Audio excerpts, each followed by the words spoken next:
because a lot of entertainers like to skirt this line. Is there a moral consideration that entertainers should take into the platforming and creation of their art?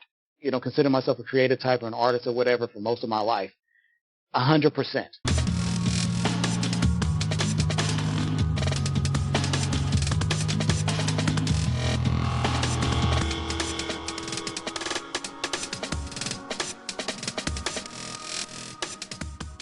Talking about satire and parody and why it takes a certain amount of emotional intelligence, but just also general intelligence about society and history and whatnot to actually pull it off and be effective. And why Trump is so fucking hard to satirize. Yes, absolutely. We can absolutely use it. Yes, and how to avoid satirization or parody. So real quick for those listening and or whatever, just put it out there, is that satire and parody are two distinct practices. Satire is a practice that's mainly aimed at criticizing or belittling or pointing out the flaws in a particular set of behavior or a group or ideology. It can be, but it is not obligated to be humorous. Whether you or not find the satire humorous is really just a reflection of your personal tastes as opposed to the intent or the effectiveness of the piece itself, of the satire itself. Yep. Parody is the imitation of somebody's behavior, actions, or whatever the fuck, explicitly for the sake of mockery. It can be lighthearted mockery, it can be more heavy-handed critical mockery, but it is always with the intent of laughter and through imitation of the source. Yeah, and I would add one thing to this, which is Poe's law, it's one of these like internet discussion things. I don't know, it might be from something else, but it's essentially when you put something forward, if you're not sure of the audience, it can be interpreted as almost anything based on how the person sees you, the person posting it. Yeah, and this is one of these things that informs satire and parody, especially nowadays. Mm-hmm. No, absolutely, because the thing is, really, what this is just and so Poe's law was written by Nathan Poe in 2005 on ChristianForums.com. He was actually ChristianForums.com. As I just Wikipedia this shit. So check this out. So this dude Nathan Poe, this post was made during a debate on creationism, where a previous poster had remarked to another user, "Good thing you included the winky, otherwise people might think you are serious." Poe then replied, "Without a winky smiling or other blatant display of humor, it is utterly impossible to parody a creationist in such a way that someone won't mistake for the genuine article." or in other words, and they actually kind of break it down here, the original statement of Poe's law referred specifically to creationism, but it has since been generalized to apply to any kind of fundamentalism or extremism. Basically, what they're saying is that if you don't tag your parody by saying that this is parody or making it so abundantly clear, there will be people who take the shit at face value. And maybe even if you do. And even if you do, they could still do that. And a good example of this, actually, and really what this is it's actually kind of just an update on an old concept called the death of the author, which is basically just like, how do you separate the art and the artist? Is that like an artist or whatever creates something and they have an intent and they have a message and they have a certain level of or aesthetics or way that they communicate shit, right? But you cannot control what your audience interprets of that shit because your audience isn't going to be operating with the same level of understanding as you are. Yeah. And so this is basically just an updated version of that same idea, that you cannot rely on the consumers of your shit to come away with the same conclusion you did, even if you make it abundantly clear what your intent was. Because now people are so skeptical that they can even be like, oh, well, maybe they're just saying this out loud to cover their own ass, or maybe they're just saying it because they want us to think the opposite, contrarianism, and whatnot. And actually, as a matter of fact, a good example of this shit is South Park. Because South Park, and I'm somebody who's never been, super crazy about South Park. I admittedly only really started watching it like when they kind of made their turn after I think right before the election or whatever. Basically, when they started becoming, when they kind of grew up a little bit and started introduced like woke PC principle and shit like that, and started criticizing like we're gonna miss the mark in a different way. Which the thing is that, like, to me that was to me that was the time when they missed the mark the least. Yes. In their whole careers. But in any case, the reason why I bring up South Park is because they're the ones who are popular, well known for getting away with this. Oh, it's just satire. We like to make fun of both sides, or we just, it should be understood that we're just, parodying these motherfuckers and whatnot. Yeah. But then it's like we also hear your views. We also hear you express your actual views, which they identify as right-wing libertarians. And it's like, okay, you would have had a better ability to downplay that shit if you hadn't admitted your political views out loud. Because with that context, when I go back and I listen to is it man bear pig?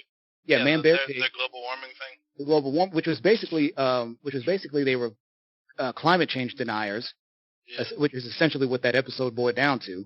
And they only came to apologize and apologize to Al Gore about that shit like almost 20 years later. Yeah. You know what I'm saying? The thing is, I actually really liked that episode because there was sort of a critique of, like, no, it's like what you had said earlier about someone critiquing something that wasn't like what they were trying to critique. Yeah. Like, to me, it critiqued Al Gore centering himself in the environmental movement and being the face of it. But at the same time, it's also this, there's this very infantile global warming's not real, man, kind of feeling to the episode. So it's like that's something that I've come to appreciate more and more is unintentional satires. Yeah, because it seems like we kind of because in many respects it feels like we kind of tapped the well on intentional satire. Yeah. Just because of how polarized things have gotten. But the thing is about that thing is, so I agree with you that there were some good sticking points about criticizing the blatant egoism and censoring of Al Gore, of him centering himself. But the thing is that once again, like you said, it's you don't have to you don't have to actually dismiss. It's dismissing the greater claim because of the person. And there's a name for this fallacy. I don't know what it's called. Ad hominem? Is that what it is? That you just the man. At the man, where I guess you're criticizing the person as opposed to you're using criticism of an individual to dismiss their ideas. Yeah. Where because the idea of climate change obviously is clear as day if it wasn't then, and you can also say that climate change is real and that Al Gore was kind of being a fucking ham and trying to center himself in this movement. Yeah. It's like you can do both things, but for some reason they chose to just dig into the ad hominem, and then their excuse at the end of the day was, oh, it's just satire, it's just parody and shit. But it's just y'all also played a role in helping to legitimize that approach to these issues. And you have done it so many times on so many issues in the exact same fashion. Right. And that's why it's not what you're saying it is. That's South Park undermines themselves with those claims.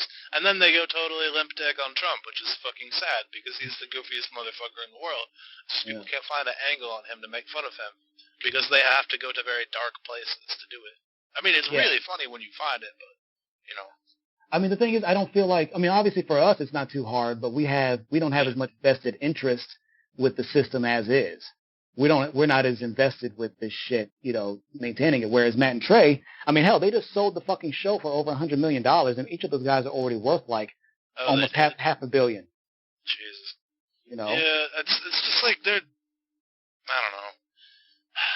I've never particularly loved their show, and the things that I've loved about it have never been the things that they were trying to make the audience love about it. Dude, exactly. That's what I'm saying. So, and this kind of goes back to, once again, because even though Matt and Trey, they're more right-wing libertarians, so that's why they're able to make valid critiques of the left and the right, liberals and Republicans, or lefties and right-wingers. But once again, it's kind of this enlightened centrism take where you just kind of default to saying both sides are wrong to some degree. So I'm just going to sit here and mock both sides and pretend that that's actually a final way to actually deal with issues. And it's no, we can say that one side is more wrong than the other because one side has the objective here and is acting in more good faith than not, and is using a certain set of information to determine which way to move and which way to go. One set is using a fact-based, and one is using, something else. Yeah, exactly. And they don't, and whether it's, and to me at this point, once again, this kind of goes back into like the Nick Cannon thing. It's like at a certain point, I can't really empathize with the argument of, oh, we didn't know any better, or we weren't blah, blah, blah. It's like y'all have access to anything you would need to enlighten yourselves or to know more about any of the stuff you want to talk about. But you actively, and not only do you not display that, when people try to bring up these criticisms, you immediately go into just mocking the fuck out of them, just going into ad hominem, instead of addressing their criticisms or acknowledging you're wrong, or really just dragging your feet to acknowledge that you were wrong, long after the damage is already done. Yep. I would say that you should check out the Gray Zone episode on this. It's just like I feel like if it had been someone else saying it, like, it would be very different, because there is, like, in my mind, a very legitimate need to criticize Israel, but like it's like with Nick Cannon, it's like the worst possible like speaker to present this case has been chosen. Like, exactly. Someone who's not a subject matter expert, someone who probably hasn't ever been to the Middle East, or if they, if he did, it was probably not for a very long time. Yes. And I don't know. I haven't watched the interview itself, but I've watched the Max Blumenthal commentary on it. And I think that you should check it out, because he's very critical of Israel, and he. Oh yeah. I don't know. Yeah. Like, I'm familiar with Max Blumenthal in the Gray Zone. Yeah. Well, in summary of his critique, he essentially said that if he had said those things, he wouldn't have gotten in trouble because he knows the right words and he's a Jew. And it's like there's been such a giant uptick in. Right. Well, in attacking. Yeah, there's been a giant uptake in disingenuous uses of calling something anti-Semitic, like where something is anti, like, the security and regional political goals of Israel. They're like, oh, that's anti-Semitic, and it's like, well, no, it's not. It's anti-Israel. Israel is a country where there's a lot of Jewish people, but like, is being against Israel therefore, being against people who are Semitic or people who are Jewish? Yep. No. Is Nick Cannon the person to discuss this? No. No, hell no. No, definitely not Nick Cannon. No, absolutely, and I am familiar with Joe Rogan-esque. No, exactly. Joe Rogan is only slightly more rigorous in it. Like he waited. I don't know if you saw it, but like he recently had Ben Shapiro on again. I think for at least either the third or the fourth time. And get this, he finally, because Ben Shapiro was trying to pitch this whole bullshit about Kaepernick and his whole reasoning for kneeling and everything. And so this was back in 2016, I believe, or 2015. And Rogan finally decides, like, tells Jamie, hey, pull it up or whatever. And they listen to it, and, like Kaepernick, he initially had made a statement where he was just like, oh, why am I going to stand for this flag, blah, blah, blah, which, is very based, but it pisses off, liberals and centrists, and the right-wingers can use it, blah, blah, blah. And then he had that talk with the military veteran, right, in which he said he decided to start kneeling because it's a way to not muddy the waters and to get his message across more clearly. And, Joe Rogan played that clip or whatever and kind of like more or less settled it. But Ben Shapiro was still just kind of, well, the earlier comment, the earlier statement, like he was just still trying to hold on to that old fucking canard, and play that fucking angle. And it's like, thank goodness that Joe finally fucking did it. But it's like he should have been fucking doing this shit since his first appearances. Because Ben Shapiro, because the thing is, it's like, you can even take that same argument and be like, okay, so what about Jews or Israelites who are critical of the state of Israel, or Benjamin Netanyahu? You know what I'm saying? Like, what about the Jews against that and stuff? Then the argument becomes, oh, they're not legitimate Jews. They're not real Jews. You know what I'm saying? Fucking Ben Shapiro, man. Oh my god. He just that's irritates another. me. Oh yeah, of course. But that's another tactic, and it's the same in any other group because like I said, with the Nick Cannon example, he came out and apologized or whatever. He's a little better about this stuff. But once again, there were plenty of black people who would not have stepped back from that topic, like Louis Farrakhan in the Nation of Islam. That's part of the whole fucking shtick. You know what I'm saying? He hasn't been as inflammatory in the last couple of decades for obvious reasons. But the fucked up things he has said are available to go on research. So they're very unapologetically anti-Semitic. Yeah. And play into all that shit. And you get some of his less than, well-educated followers, often repeating some very negative things in a very public manner, which is. Then it just leads to caricatures and attacks on him, which fairly deserved. Farrakhan, he really opens himself up a lot. Yeah, absolutely. But the thing is, this just goes back into the use of gatekeeping. Yeah. You know what I'm saying? Based around identity. But to get back to the sticking point of like satire and parody is, and why I use South Park as an example is because they're not as bad as conservatives and right wingers. But the reasons why they still miss the mark is clearly because of intent. Basically they found a lane where they're like, hey, we can piss off both sides and just kind of ride this cash cow and be trolls. They were basically just trolls. Yes. And they've made, tons of fucking money. But I'm not mad in and of itself. But it's just seeing the impact and the ethics that they kind of promoted. And it's like the reason that they were given such a platform to do whatever they wanted is because they were never doing anything that really threatened anyone. Exactly. And then you go over to go back to our old friends, Jon Stewart and like Colbert, Stephen Colbert with the Colbert Report.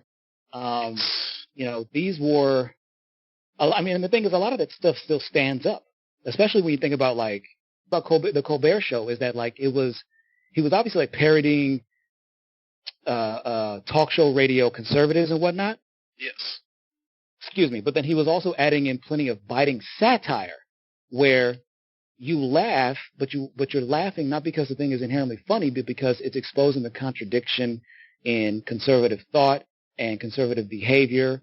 Especially examples of like homophobic,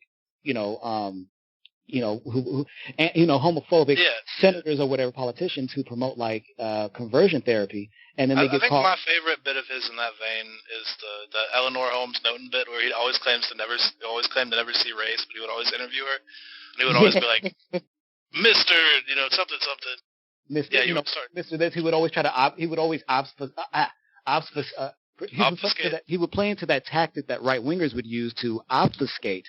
You know what I'm saying? Talking about addressing a particular issue, but the way in which he did it was showing just how goofy it was on its face. Yeah. Oh, you're engaging in this thing, but then you're saying that you don't engage in this thing. And then, of course, the penultimate moment was when he went to go give the correspondence dinner at the White House Correspondence Dinner to H.W. Bush, and they didn't realize until then that, this dude's making fun of us. Because at a critical level, there's a certain level of not just being liberal and being a lefty, but that when you genuinely engage with embracing diversity, looking for the gray within all the black and white, not relying on pseudoscience, actually really relying on psychology and sociology to help examine the world in more historical basis, those are the things that allow one to play with parody and satire in a way that gives you moral consistency and effectiveness. Yes, and allows your critiques to be informed instead of ham-fisted directions. Yes, and so that's why you can go out there like a Stephen Colbert. Unfortunately, even though he's become, just kind of more of a liberal dim. They neutered him once they took him off of Comedy Central. It was sad. Well, I wouldn't be so passive about it. I think that, kind of would have exposed kind of why Jon Stewart kind of, bailed out and why Colbert went in is because Colbert was kind of already leaning towards that, or at least just wanted to keep his name. He just wanted to get paid. He just wanted to get paid and be relevant. It could just be that. And then Jon Stewart, obviously, he's he tried to do the Return to Sanity tour. And I think that one of the reasons why he hasn't returned to that shit is because he kind of realized that it wasn't really effective and that it really wasn't going to help bring about the changes that he knew needed to happen. But in any case, that was the beauty of them because they were able to take in all this stuff. And you could never say, even as good as their criticisms got, even as wild as the things he said, most people who were left or liberal never mistook him for being a right-winger. Because he understood Poe's law very well. Yes, we got it. However, one of the reasons why he was able to get away with doing the correspondence dinner is because there was this inherent inability for anybody on that side. Because there's plenty of genuinely effective, intelligent fascists, authoritarians, right-wingers and conservatives and whatnot, right?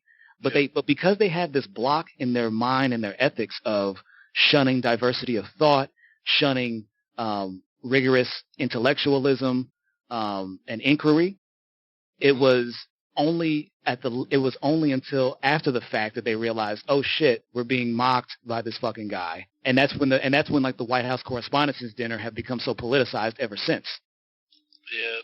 And then there was that one that the woman did about Trump, and then everyone lost their goddamn minds about it. All the conservative media was like, Michelle Wolf, which and it wasn't even that spicy. It was edgelordish. It was like super like teenage edgelord. I was like, dude, this is shit that we were saying to each other in high school. Is this really what you fucking grown ass adults are like getting? But I think that actually kind of underscores that like that really is reflective of how people's sense of humor is, of how most people are. Like most people really do just have like a 15-year-old sense of humor. And some people actually thought that was funny. And people actually, some of them actually, I've read this on the internet, watch SNL. Bro, I've been asking my friends that watch SNL why. Like I've seen there's been some highlights and shit.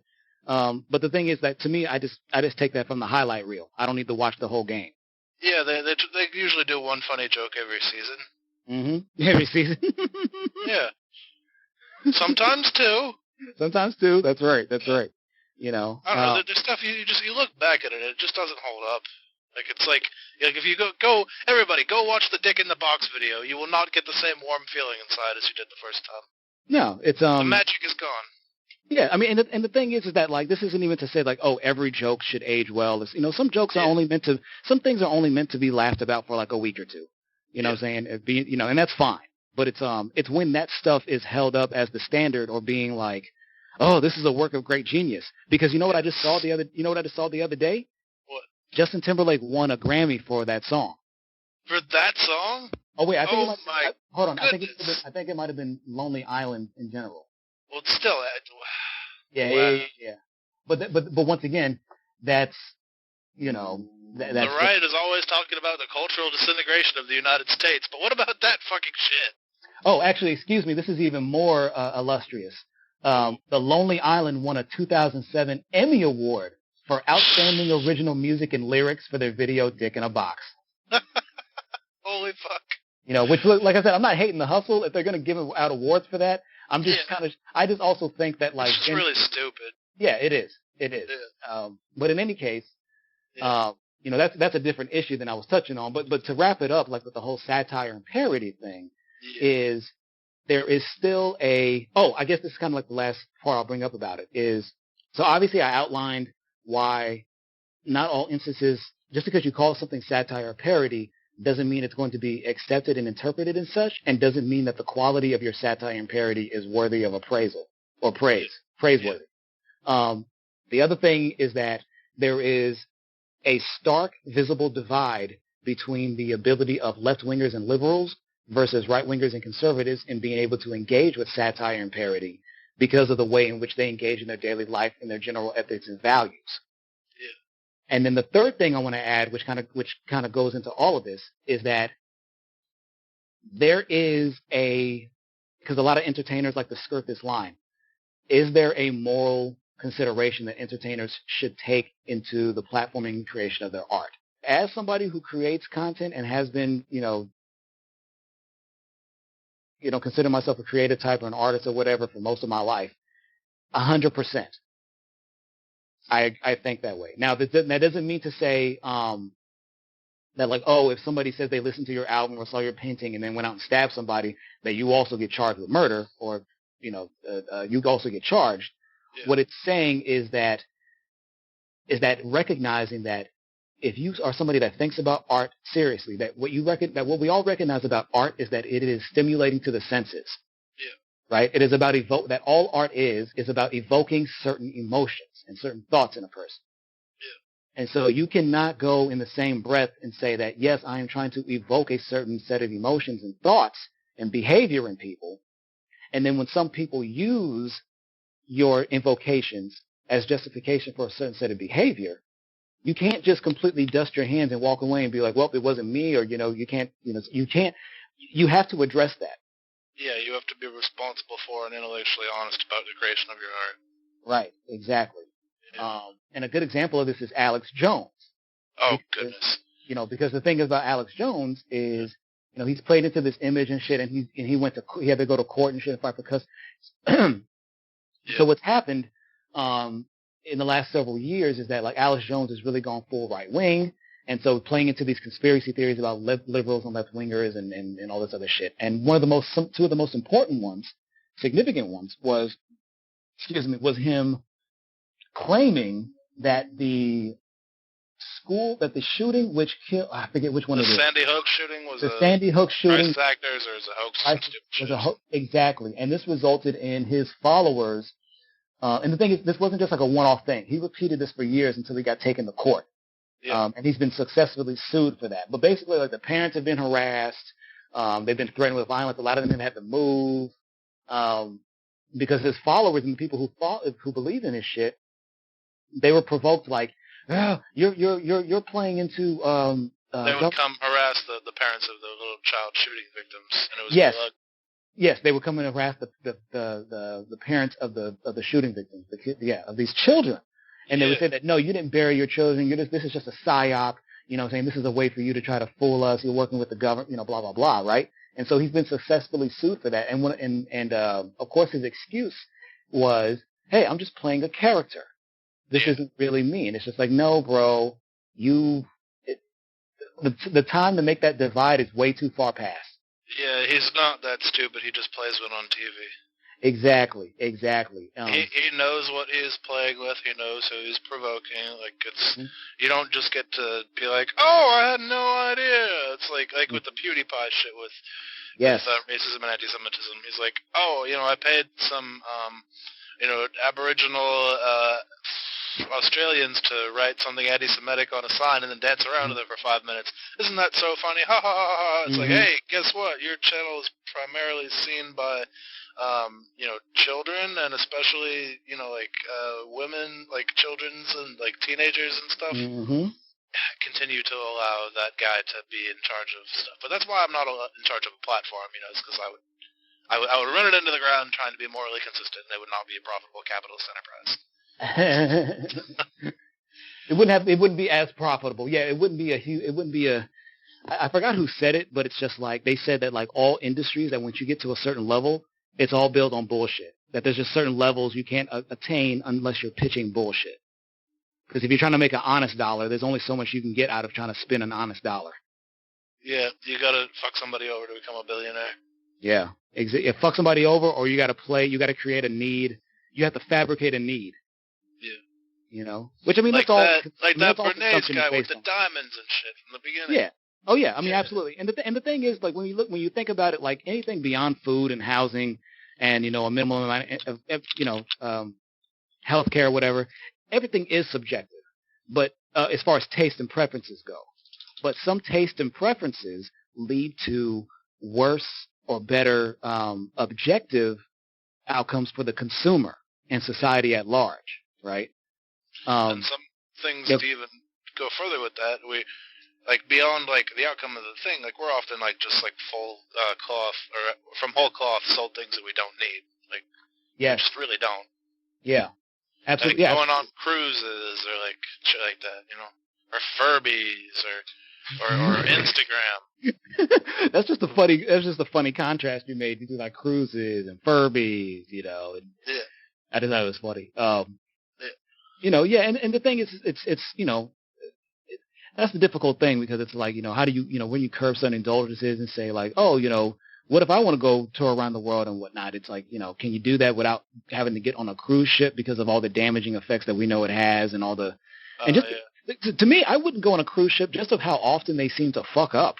Like they just don't seem to be. Yeah, there's all kind of like shit in the media all the time about stuff going wrong with them. Yeah, I'm just like, this doesn't seem like a fun time. Like I'm already not the best person to just like be over like water and shit, in the middle of deep, fucking bodies of water. And then how would you like to be on the coast of California for 4 months while they try to figure out what happens to all the people on the ship you're on?